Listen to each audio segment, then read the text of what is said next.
apparently, when I heard the story, I really thought it was a joke at first. Apparently, you had a Ryanair flight that was approaching Tel Aviv, and the flight attendant, took the microphone and said, to the entire, to all the passengers that we are approaching Palestine, right? Not Israel, not Israel, Palestine, and they are so angry about this. They're so angry about this, right? So I just want to show you this from World Israel News. Okay, look at how they describe this. So they said that Israelis present on the flight told Channel 14 News that a flight attendant had said they were bound for Palestine multiple times in both English and Italian. She was like, I'm really going to double down and drive this point home in two languages, that this is Palestine.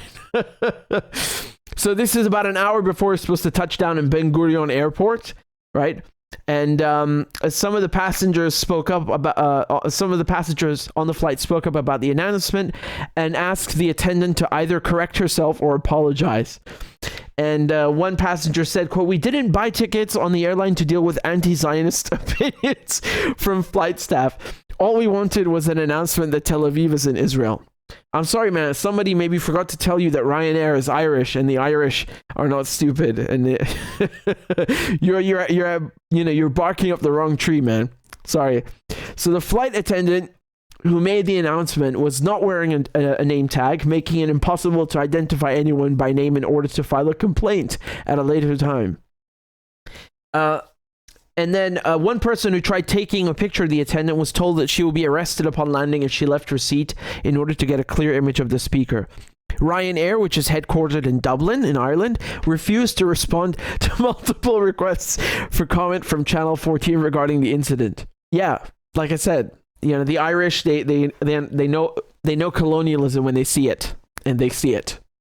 Also, I highlighted this phrase here. This is the Ireland-Israel alliance. What is that, like 10 people? Where do you even make this thing up, man? So you have here Simon Wiesenthal Center, who sent a letter even to Ryanair to complain. And I'm really confused, because I know Simon Wiesenthal Center is like, it's a very famous organization where, they'll get, for example, Holocaust survivors to talk about their experiences. If any of you know Hogan's Heroes, Le Beau, who's the little French guy, he lived through the Holocaust, and the Nazis killed his family.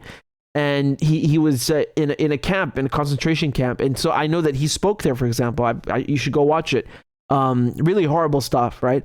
But now, for example, for some reason, Simon Wiesenthal Center, the impression that I got, is that in recent years, unfortunately, it's become more of a tool of Zionists, right? So, it's like they use and weaponize the Holocaust in order to attack anyone who's like pro-Palestine or anti-Zionist, and try to like silence them, right? So here they're writing a letter and saying that they've received numerous complaints on this flight from Italy to Tel Aviv, where once again the flight attendant said both in English and Italian that the plane will be landing in Palestine instead of its correct location, the state of Israel.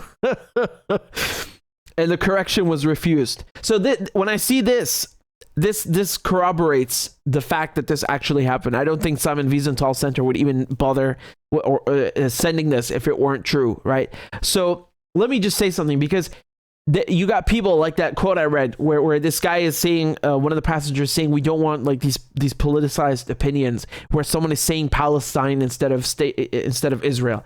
Well, saying Israel is political, because you're Zionism is political, whether you like it or not. It's nothing but politics. It's you got a bunch of religious extremists hijacking an entire religion, Judaism, and trying to use it for political gains, for building a country on occupied, on somebody else's land and occupying it. And of course, this is something that was helped by, kickstarted by Britain. You had Balfour Declaration in 1917, and then you had the United States bankrolling Israel. Israel receives more military aid than any other country. Now it's Ukraine this year, but usually it's not. So this is Western European colonialism. Period. Forcing people to say that it's Israel. It's not Israel. It's occupied Palestine. The funny thing is that many people, many Israeli prime ministers, or those of them who were born in occupied Palestine, because you had, when Zionism emerged, you had this wave of mass immigration to colonize the place, right? And back then it was a British mandate. So you had wasn't it Golda Meir, only female Israeli prime minister? She said herself, "I was born in Palestine." That's what it says. It says Palestine on the birth certificate, on the documents. So even the Zionists of that time, they knew that this is Palestine. It's never been called anything else. It's so weird that they try to change the name, even though some of the most prominent Zionists and as I said, prime ministers were born in occupied Palestine. You have to consider that the British were occupying it then, so it was still occupied Palestine. Golda Meir, she said that she's a Palestinian. Yeah, guess what? 'Cause she's born in Palestine. But that doesn't make her indigenous, just because George Washington, is born in what used to be the colonies, doesn't mean that he's indigenous to America. He's still a European, and same thing with the Israelis. There's a very clear intent to colonize the place. So in any case, I just wanted to talk about this because it's so funny how offended they get, Yeah, well, guess what? When you call that Israel, you offend most people on the planet, because most people on the planet, they know what Israel is. They know that this is just an occupation, period. That's it. And you're barking up the wrong tree. The Irish, they suffered under centuries of British colonialism, and Israel is one of Britain's colonies. So that you're not going to get any sympathies from the Irish. Again, you're barking up the wrong tree. Sorry. It's like the Israelis, they're not used to getting, to being held accountable or being told to their faces.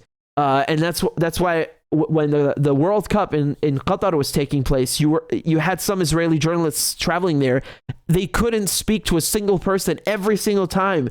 They would be asking soccer fans, or I can't believe I said soccer, football fans, to speak.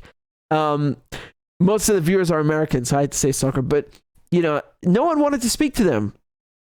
And I put together a whole thread of videos, and they put it in Newsweek magazine and a whole bunch of other things online.